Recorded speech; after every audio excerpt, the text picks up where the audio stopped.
There are a number of conservative commentators, pretty prominent commentators, some here at Fox, some elsewhere, National View, Weekly Standard, who are not exactly falling in line behind Donald Trump. In fact, you could say they're in the never, never, ever Trump camp. One of them is Steve Hayes, Fox News contributor, senior writer of the Weekly Standard. I had him on the show on Sunday, and he explained in no uncertain terms, while he will never, ever support Trump, while he is not a fan of Hillary Clinton and he's not going to vote for either one, and I pressed him on, well, would you support a third-party conservative bid? Or if you're opposing Trump, if you're not sort of falling into line behind the guy who beat other candidates who you might have preferred, aren't you helping Hillary? And Steve Hayes said no.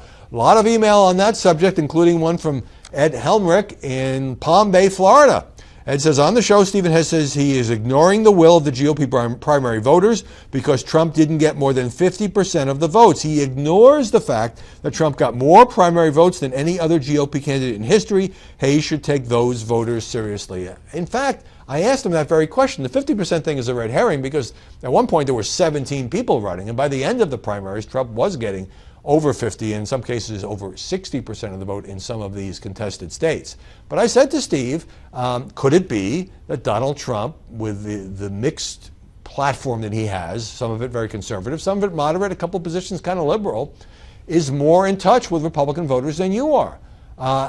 And he didn't dispute that, but he said, look, I'm a journalist who feels strongly about what I see as conservative principles, and I'm not going to abandon those just because this guy won the most votes. So I have to hand it to him. I don't think it's a question of ego. I don't think it's a question of personal dislike. I think Steve Hayes is standing up for what he believes, but clearly it puts Hayes and many, many others, Rich Lowry, Eric Erickson, Jonah Goldberg, Bill Kristol, who is, of course, Hayes' editor at the Weekly Standard, in a rather uncomfortable position. They are used to being able to support the Republican nominee, and now they're in a position where they don't think they can. They are putting what they see as principle-headed party. A lot of Republicans, and I'm hearing from some of you, feel like they should get on board, and they are angry at the stance that these folks are taking, which is why we put Steve Hayes on, so you can have the chance to explain himself.